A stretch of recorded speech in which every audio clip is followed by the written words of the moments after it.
بسم اللہ الرحمن الرحیم۔ اللہ اکبر کبیرہ والحمد للہ کثیرہ وسبحان اللہ بکرۃ و اصیلا۔ آج کا جو میرا موضوع ہے وہ انتہائی اہم ہے اور ان لوگوں کے لیے زیادہ اہمیت کا حامل ہے جو روحانیت کے راستے پہ چلتے ہیں یا جو کسی راہبر کی تلاش میں ہے۔ آج کا جو میرا عنوان ہے وہ اس حوالے سے ہے۔ سب سے پہلے میں یہ بات کروں کہ انسان عمومی طور پر فطرت کے اعتبار سے بڑا ہی ظاہر پرست واقعہ ہوا ہے۔ انسان ظاہری چیزوں کو دیکھتا ہے اور اس سے کچھ نتائج کو اخذ کرتا ہے، اور در حقیقت یہی وہ چیز ہے جسے ہم گمان کا درجہ دیتے ہیں۔ مثال کے طور پر کسی شخص سے آپ ملتے ہیں، ظاہری اعتبار سے دیکھ کر آپ ایک اندازہ لگاتے ہیں کہ یہ انسان کس سوچ کا، سمجھ کا، کس کردار کا، دنیاوی اعتبار سے کس لیول کا، کس اسٹیٹس کا مالک ہے، امیر ہے، غریب ہے، پڑھا لکھا ہے، جاہل ہے، نیک ہے، بد ہے۔ ہم کچھ ایسی ہمیں فیلنگز ہم اس کی باتوں سے، اس کے ظاہری خد و خال سے دیکھ کر ایک اندازہ لگاتے ہیں، اور یہی پھر ہمارا گمان ہوتا ہے، جس کو ہم امیج بھی کہتے ہیں کہ اس انسان کا جو امیج ہے وہ ہمارے سامنے یہ ہے۔ مثال کے طور پر اب ایک انسان ظاہری اعتبار سے وہ یوں سمجھ لیں کہ ایک سفید پوش انسان ہے، مثلاً ایک بڑی اس کی زلفیں ہیں، اس نے چہرے پہ داڑھی سجا رکھی ہے، اس کے بعد اس کا سفید لباس ہے، اس کے بعد اس نے ہاتھ میں تسبیح پکڑی ہوئی ہے۔ وہ حلیے کے اعتبار سے ایک مذہبی انسان نظر آتا ہے۔ تو جیسے ہی ہماری اس سے ملاقات ہوگی تو کیونکہ ہم نے اس کا ظاہر دیکھ لیا، اس سے ججمنٹ ہو گئی، تو ہمارے ذہن کے اندر جو ایک امیج قائم ہوگا وہ یہی امیج قائم ہوگا۔ اب انسان فطرتی اعتبار سے ظاہر پرست واقعہ ہوا ہے، اور انسان اپنے لیے ہدایت اور دیگر معاملات بھی ظاہر کو دیکھ کر ہی فیصلہ کرتا ہے کہ یہ چیزیں میرے لیے صحیح ہیں، یہ چیزیں میرے لیے غلط ہیں۔ اب بات آتی ہے، جس طریقے سے میں نے آپ کو بتایا کہ روحانیت پہ راستے پر چلنے کے لیے انسان کو ایک راہبر، ایک رہنما کی ضرورت پڑتی ہے، اس لیے تاکہ وہ بنیادی چیزوں کو سمجھ سکے، تاکہ اس کی ذہنی، جسمانی، روحانی، اخلاقی تربیت ہو سکے، اور جب اس کی ان تمام مراحل سے گزرنے کے بعد جب وہ اس راستے پر چلے گا تو وہ لازمی طور پر اپنی منزل مقصود تک ضرور بالضرور پہنچ جائے گا۔ ایک ایسا انسان جو بغیر راہبر کے چلتا ہے، اپنی سوچ کو لے کے چلتا ہے، اپنی سمجھ کو لے کے چلتا ہے، اور اسی چیزوں میں رہ کر وہ چیزوں کو وہ اس راستے پر چلنا چاہتا ہے، تو اس میں ناکامی کا خطرہ ہے۔ کیوں کہ جس راستے پر آپ چلنے جا رہے ہیں، آپ اس راستے سے واقف نہیں ہیں، آپ کو نہیں معلوم کہ جو راستہ آپ نے منتخب کیا ہے آیا آپ اس پر درست سمت میں چل رہے ہیں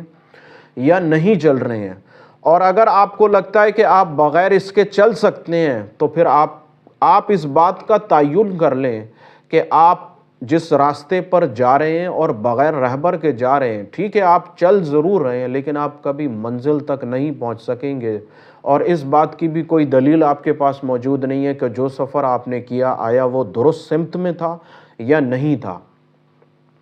بہت سارے لوگوں سے بات ہوتی ہے تو وہ یہی کہتے ہیں کہ ہمیں ایک ایسے راہبر کی تلاش ہے جو ان کو اس طریقے سے اس راستے پر چلائے تاکہ وہ کامیاب ہو سکیں، اپنی منزل پر پہنچ سکیں، اور آیا جو تربیت ہونی چاہیے اخلاقی، روحانی، وہ تربیت ہو، اور جیسے جیسے تربیت ہوتی جائے گی وہ چیزوں کو، ان بنیادی باتوں کو، ان نقطوں کو آہستہ آہستہ کر کے سمجھنا شروع کر دیں گے۔ یا یوں سمجھیں کہ ایک ایسا سبق ہے جو آپ پہلے پڑھنا ہی نہیں جانتے تھے، اب آپ کو تھوڑا سا تلفظ کر کے پڑھنا سکھا دیا ہے کہ اس کو اس طریقے سے تھوڑا سا آپ نے پڑھنا ہے۔ اب آپ اس پر محنت کر کے اب آپ تلفظ کے نہیں بلکہ روانی کے ساتھ پڑھنے لگ گئے ہیں۔ تو استاد کا کام در حقیقت یہی ہوتا ہے۔ اب ظاہر پرست ہونے کی وجہ سے ہمارے ذہن کے اندر ایک امیج بنا ہوا ہوتا ہے، ہدایت کا ہمارے ایک ذہن کے اندر امیج ہے، روحانیت کے اعتبار سے جو روحانی رہبر ہوگا اس کا ہمارے ذہن کے اندر ایک خاکہ بنا ہوا ہے کہ وہ اس قسم کا، ان صفات کا، اس حلیے کا، اس شکل و شباہت کا انسان ہوگا، اور وہی ایسا ہی انسان ہوگا جس کی ہمیں تلاش ہے۔ مطلب جو خاکہ میرے ذہن میں بنا ہوا ہے، میں اسی انسان کو تلاش کروں گا کہ یہ وہ انسان ہو، وہ ایسا ہو، وہ شکل و صورت کے اعتبار سے ایسا ہو، صفات کے اعتبار سے ایسا ہو، مذہبی اعتبار سے ایسا ہو، ایک خاکہ بنا ہوا ہے۔ اب جب میں ایسے بندے کی تلاش شروع کرتا ہوں جو خاکہ میرے دماغ میں ہے، تو بہت تلاش کرنے کے باوجود بھی مجھے ایسا کوئی انسان نہیں ملتا جو میں نے اپنے اندر اس کا خاکہ بنا رکھا ہے۔ ایسا کوئی انسان مجھے مل ہی نہیں سکتا۔ اس کی بنیادی وجہ کیا ہے؟ اس کی بنیادی وجہ اصل میں یہ ساری چیزیں جو ہے یہ میں نے خود سے اپنے دماغ میں ترتیب دی ہیں، بجائے اس کے کہ میں ان سب چیزوں کو چھوڑ دیتا، کسی کا کوئی امیج، کسی کا کوئی خاکہ تیار نہ کرتا، بلکہ رب العالمین کی طرف رجوع کرتا اور یہی دعا کرتا کہ مالک جو میرے حق میں بہتر ہو مجھے ویسا عطا فرما دے، اور جو تو مجھے عطا فرمائے گا اسے میں 100% اپنے دل سے، اپنی نیت سے، اپنے ارادے سے اسے قبول کروں گا۔ ہم ایسا نہیں سوچتے، بلکہ ہم اس خاکے کے پیچھے لگے رہتے ہیں اور تلاش کرتے رہتے ہیں کہ ہمیں کوئی ایسا بندہ مل جائے۔ دیکھیے، موجودہ دور حاضر کے اندر میں آپ کو یہ کہتا ہوں کہ ایسا بندہ جو حلیے کے اعتبار سے آپ کے دماغ کے اندر جو خاکہ موجود ہے، ملنا جو ہے وہ بہت مشکل ہے، کسی حد تک ناممکن ہے۔ اس کی بنیادی وجہ یہ ہے کہ اولیاء اللہ جو ہیں یا اللہ کے جو خاص بندے ہوتے ہیں وہ اپنے آپ کو، اپنی ذات کو پوشیدہ رکھتے ہیں، وہ ان چیزوں کا اظہار نہیں کرتے، اور اس پوشیدگی کے پردے کو قائم رکھنے کے لیے وہ دیگر مختلف قسم کے جو ہے وہ روپ کو اختیار کر لیتے ہیں، تاکہ کوئی عام انسان یہ سمجھ نہ سکے کہ یہ اللہ کا کوئی خاص بندہ ہے، یا یہ کوئی مرد کامل ہے، یا یہ کوئی ولی اللہ ہے۔ کوئی اس بات کو سمجھ نہ سکے۔ کیوں نہ سمجھ سکے؟ اس کی وجہ یہ ہے کہ یہ چیزیں ظاہر نہیں کی جاتی۔ جس طریقے سے اگر آپ کے پاس کوئی بہت سارا مال و دولت ہو تو آپ اس کو چھپا کر کوشش کرتے ہیں اس کو سیف رکھیں، کسی کی نظر اس پہ نہ پڑ جائے، کسی ایسے ہاتھ میں نہ چلے جائیں جو اس کو ضائع کر دیں یا آپ سے چھین لیں۔ تو یہ دنیاوی اعتبار کی دولت ہے۔ روحانیت جو ہے اس دنیا کی دولت سے کہیں زیادہ قیمتی ہے، کہیں زیادہ جو ہے وہ خاص ہے۔ تو اس خزانے کو کوئی نہیں چاہتا کہ وہ اس کو ظاہر کرے، بلکہ ہر انسان کی یہی خواہش ہوتی ہے کہ وہ اس کو پوشیدہ رکھے، چھپا کے رکھے۔ یہ ایک الگ بات ہے کہ اللہ تبارک و تعالیٰ کی طرف سے حکم آ جائے کہ اب مخلوق کی خیر خواہی کے کام کرو، وہ ایک الگ معاملہ ہے کہ رب العالمین ان پردوں کو ہٹا دے جو اس انسان نے اپنی ذات کے اوپر ڈال رکھے ہیں، وہ ایک الگ معاملہ ہے کہ اللہ کچھ اور چاہتا ہے۔ لیکن اپنے طور پر وہ ہمیشہ یہی کوشش کرے گا کہ اس کی جو ذات کا راز ہے وہ فاش نہ ہو، اس کا خزانہ جو ہے وہ محفوظ رہے، وہ کبھی ہرگز یہ نہیں چاہے گا۔ اب خاکے کے اعتبار سے ایسے بندے کی تلاش ہے، اور ادھر جو ہے اللہ کے خاص بندوں نے اپنے روپ ہی بدل لیے ہیں، تو میں آپ کو کہوں گا کہ جو آپ تلاش کر رہے ہیں وہ شاید آپ کو نہ مل سکے، کیونکہ آپ نے اپنے ذہن کے اندر خاکہ بنایا، بجائے اس کے کہ آپ دعا کرتے، کوشش کرتے، تلاش کرتے، اور ان تمام چیزوں میں جو سب سے افضل چیز ہے، جو سب سے اپر لیول کی چیز ہے، وہ ہے غور و فکر کرنا، کہ آپ غور و فکری اختیار کرتے۔ اب جس طریقے سے ہمارے ذہن کے اندر یہ خاکہ ہے کہ ایک ایسا مرد کامل ہوگا تو ہم اس کے پاس جائیں گے اور وہی ہماری ہدایت کا ذریعہ بنے گا، یہ ہو گیا ایک پہلو۔ اب آتے ہیں اس کے دوسرے پہلو کی طرف کہ ہم ہدایت کو کیا سمجھتے ہیں۔ ہم ہدایت کو در حقیقت اسی چیزوں سے منسوب کرتے ہیں کہ کوئی ایسی مقدس ہستی ہوگی، وہ میرے پاس آئے گی اور مجھے جھنجھوڑ کے کہے گی کہ تم نے یہ کام نہیں، تم نے یہ کام کرنے ہیں، یا تم نے اس راستے پہ نہیں بلکہ تم نے اس راستے پہ چلنا ہے۔ اور ایسی ہستی کو جب تک میں دیکھ نہیں لوں گا تب تک میں اس بات کو مانوں گا نہیں، تسلیم نہیں کروں گا کہ واقعی یہ جو بندہ کہہ رہا ہے یہی بات میرے لیے ہدایت کا ذریعہ ہے۔ اتنے لوگوں کی دعا ہے ہدایت کے لیے، تو پھر سوال یہ پیدا ہوتا ہے کہ جب اتنے لوگ دعا کر رہے ہیں، اجتماعی دعا کر رہے ہیں، اخلاص کے ساتھ دعا کر رہے ہیں اور چاہتے ہیں، ان کی نیت یہ ہے کہ ان کو ہدایت ملے، تو سوال یہ پیدا ہوتا ہے کہ پھر ہدایت ملتی کیوں نہیں ہے؟ ہم ہدایت کی دعائیں کرنے کے باوجود بھی ہدایت سے محروم کیوں ہیں؟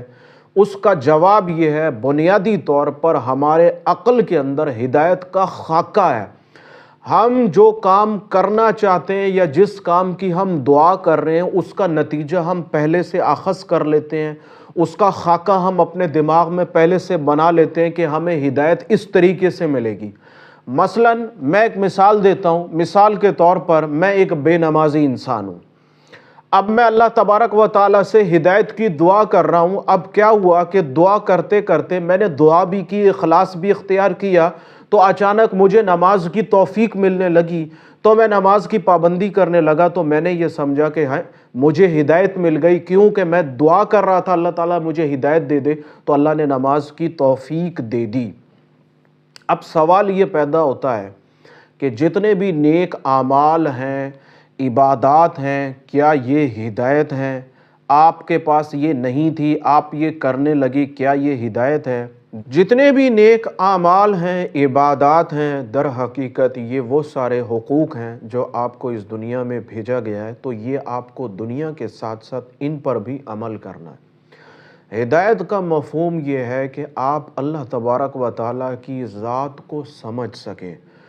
وہ ہر شے میں جلوہ گر ہے، آپ اس بات کو سمجھ سکیں۔ یہ جتنی چیزیں آپ کے ارد گرد نظر آ رہی ہیں، یہ عرش و فرش میں جو کچھ بھی آپ دیکھ رہے ہیں، یہ اللہ تبارک و تعالیٰ نے آپ کے لیے پیدا کی ہیں سب چیزیں، آپ ان پر غور و فکر اختیار کریں۔ اب اتنے لوگ ہدایت کی دعا مانگ رہے ہیں، ہدایت ملتی کیوں نہیں ہے؟ ہدایت ہر انسان کو ملتی ہے، ہدایت ہر انسان کے لیے عام ہے۔ فرق صرف اتنا ہے کہ آپ ان چیزوں پر غور و فکر اختیار نہیں کرتے۔ مثلا میں مثال دے دوں، مثال کے طور پر کسی انسان کا آپ سے ملنا ہدایت کا ذریعہ ہے، آپ کو کسی تکلیف کا پہنچنا آپ کے لیے ہدایت کا ذریعہ ہے، کسی کامیابی کا آپ کو مل جانا آپ کے لیے ہدایت کا ذریعہ ہے۔ اب آپ کو کوئی دکھ پہنچتا ہے تو آپ اس دکھ کی کیفیت میں اس قدر گم ہو جاتے ہیں کہ آپ کو یہ سب چیزیں بھول جاتی ہیں، آپ اس غم کی کیفیت میں مبتلا ہو جاتے ہیں۔ در حقیقت آپ کو اس بات پر سوچنا چاہیے، غور و فکر اختیار کرنا چاہیے کہ آپ کے ساتھ جو ہو رہا ہے یہ کیوں ہوا۔ مثلا ہم اکثر ان چیزوں کا مشاہدہ کرتے ہیں کہ ہمارے عزیز و اقارب میں کسی کا انتقال ہو جاتا ہے، اس کی جو آخری رسومات ہیں وہ ہم مکمل کرتے ہیں، تو کسی انسان کا مرنا جو ہے یہ ہمارے لیے ہدایت ہے۔ کس زمرے میں؟ اس زمرے میں کہ دیکھو جو زندگی تمہارے پاس ہے وہ بھی عارضی ہے، جیسے یہ انسان نہیں رہا ویسے تم بھی نہیں رہو گے۔ اس طریقے سے آپ غور و فکر اختیار کر لیں، جتنا آپ غور و فکر اختیار کریں گے آپ ہدایت کا اتنا حصہ جو ہے وہ حاصل کر لیں گے۔ اب ہم یہ سوچتے ہیں کہ دروازہ بجے گا، دروازہ کھولیں گے تو ایک مقدس ہستی ہمارے سامنے ہوگی جو ہمیں جھنجھوڑے گی اور کہے گی کہ تم نے ایسے نہیں، ایسے کرنا ہے، یہ تمہاری خامیاں ہیں، یہ تمہاری خوبیاں ہیں، یہ سب کچھ تم غلط کر رہے ہو، تمہیں یہ یوں نہیں، تمہیں یہ ایسے کرنا ہے، اور ہم فوراً ان کے قدموں میں گر جائیں گے اور پھر کہیں گے کہ ٹھیک ہے، جو آپ نے کہا وہ ہم نے تسلیم کر لیا۔ اگر یہ خاکہ ذہن میں ہے تو ایسا کبھی بھی نہیں ہوگا، چاہے آپ اپنی پوری زندگی انتظار کر لیں، ایسا کبھی نہیں ہوگا، بلکہ اللہ تبارک و تعالیٰ نے ایک ایسی چیز آپ کے لیے عام کر رکھی ہے جسے آپ مانگتے تو ہیں لیکن قبول نہیں کرتے ہیں، اس کو تسلیم کرنے پر تیار نہیں ہیں۔ اسی طریقے سے آپ مرد کامل کا انتظار تو کر رہے ہیں، لیکن ارد گرد اس معاشرے کے اندر جو مرد کامل موجود ہیں آپ انہیں قبول نہیں کرتے ہیں، آپ انہیں تسلیم نہیں کرتے ہیں، اور در حقیقت اس کی بنیادی وجہ وہ ذہن کے اندر موجود خاکہ ہوتا ہے جسے آپ تلاش کر رہے ہیں۔ تو روحانیت کے اعتبار سے تلاش کرنا ضروری ہے. آپ کسی مرد کامل کو تلاش کریں، ضرور کریں، اور جس پر آپ کا دل مطمئن ہو جاتا ہے آپ اس کی پیروی کریں اور تن من دھن سے پیروی کریں، انشاءاللہ تعالی کامیابی ہوگی. اپنے اس عنوان کے آخر میں اپنی رائے آپ کے سامنے رکھنا بڑا ضروری سمجھتا ہوں کہ میں کیا سمجھتا ہوں اس حوالے سے. دنیاوی اعتبار سے آپ کسی انسان سے ملتے ہیں، دنیاوی اعتبار سے، میں روحانیت کی بات نہیں کر رہا ہوں، میں دنیا کے ہر شعبے سے وابستہ آپ کسی انسان سے ملتے ہیں، چاہے وہ آپ کا رشتہ دار ہو، چاہے وہ آپ کا دوست ہو، چاہے وہ کوئی غیر انسان ہو، کبھی بھی اس انسان کا کوئی خاکہ، کوئی امیج، کوئی بات اپنے ذہن میں قائم نہ کریں. کیوں نہ کریں؟ کیونکہ آپ جو کر رہے ہیں ضروری نہیں کہ وہ انسان ویسا ہو. اس کا سب سے بڑا نقصان کیا ہوتا ہے، میں نے اپنے ذہن کے اندر ایک خاکہ ایک انسان کا بنا لیا، پھر وہ انسان اس معیار پر جب پورا نہیں اترتا تو پھر میں اس کے حوالے سے بدگمانی اختیار کر جاتا ہوں. در حقیقت اس انسان کا اس معاملے میں کوئی قصور نہیں ہے، وہ جانتا ہی نہیں ہے کہ دوسرا انسان میرے حوالے سے اپنے دماغ کے اندر کیا خاکہ بنائے بیٹھا ہے اور مجھے کس معیار پر وہ تول رہا ہے. اگر میں اس معیار پر نہیں پہنچتا تو وہ انسان میرے حوالے سے بدگمان ہو جائے گا، اور پھر یہ بدگمانی آپ کے قلب کو، آپ کی روح کو آلودہ کر دے گی. آپ اپنی زندگی کے اندر کتنے ہی ایسے انسان ہیں جن سے بدگمان ہوں گے، کیونکہ آپ نے ان کا امیج بنایا. آپ کسی انسان سے ملتے ہیں اس کا کوئی امیج نہ بنائے، وہ انسان جانے، اس کا کام جانے. اگر آپ نے امیج بنایا تو اس کا جو نقصان ہے وہ آپ کی اپنی ذات کو ہوگا. آپ خود ہی خود چیزوں کو بنا رہے ہیں، توڑ رہے ہیں، تول رہے ہیں، بگاڑ رہے ہیں، یا آپ خود کر رہے ہیں. دوسرے انسان نے آپ کو یہ نہیں کہا تھا کہ آپ مجھے نیک سمجھو، دوسرے انسان نے مجھے یہ نہیں کہا تھا کہ تم مجھے اس طریقے سے سمجھو، ایسا ہرگز نہیں ہے. تو میری آپ کو مشورہ اور رائے یہ ہے کہ جب بھی آپ کسی انسان سے ملیں اس کا کوئی خاکہ، اس کا کوئی امیج نہ بنائیں، بلکہ اس انسان کو اسی طریقے سے لیں جیسا وہ انسان آپ کو نظر آ رہا ہے، اپنی باتوں میں، اپنے قول و فعل میں، اپنے عمل میں. یہ ایک الگ بات ہے کہ اگر آپ کا اس انسان سے کوئی خاص تعلق پیدا ہو جاتا ہے تو لازمی بات ہے جب آپ کسی کی صحبت اختیار کرتے ہیں تو پھر اس انسان کی باتیں آپ پر ظاہر ہونا شروع ہو جاتی ہیں. یہ وہ تعلق ہے کہ جب آپ اس انسان سے اٹیچ ہو جاتے ہیں. جن انسانوں سے آپ اٹیچ نہیں ہیں، آپ کے آفس کولیگ ہیں، آپ کے رشتہ دار ہیں جن سے آپ بہت زیادہ نہیں ملتے ہیں یا آپ سے ان کا کبھی کبھی ملنا ہوتا ہے، تو میرا نہیں خیال کہ آپ ان کے حوالے سے کوئی امیج جو ہے نا اپنے ذہن کے اندر قائم کریں. روحانیت کے اعتبار سے بھی یہی بات ہے کہ آپ کسی حوالے سے امیج قائم نہ کریں، بلکہ اللہ تبارک و تعالیٰ کی رحمت کو تلاش کریں، اس کے فضل کو تلاش کریں. اس نے ہدایت جو ہے وہ ہر انسان کے لیے عام کر رکھی ہے. جس طریقے سے یہ سورج کی روشنی تمام مخلوقات کے لیے عام ہے، یہ ہوا، یہ پانی، فطرت کی جو بنیادی چیزیں ہیں وہ تمام مخلوقات کے لیے عام ہیں. اب یہ تم پر ہے کہ تم اس سے کیا فائدہ اٹھاتے ہو، تم اس پر کتنا غور و فکر کرتے ہو. بالکل اسی طریقے سے ہدایت بھی اللہ تبارک و تعالیٰ نے ہر انسان کے لیے عام کر رکھی ہے. یہ تم پر ہے کہ تم اس سے کتنا فائدہ اٹھاتے ہو. اور پھر بروز محشر یہ سوال ہو سکتا ہے، یہ میرا ایک گمان ہے، میں اس پہ یقین سے نہیں کہتا ہوں، یہ گمان ہے، گمان کی بات کر رہا ہوں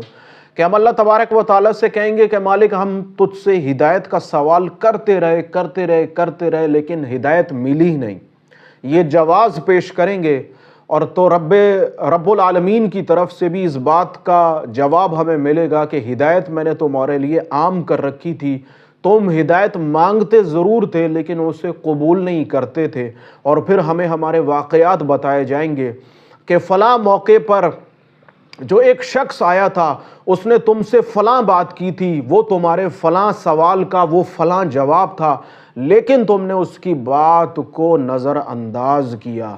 تم نے اس انسان، وہ جو ایک تمہارا عزیز تھا، وہ جب مرا تھا، وہ جب اس کی موت پر تم آئے تھے تو تم بہت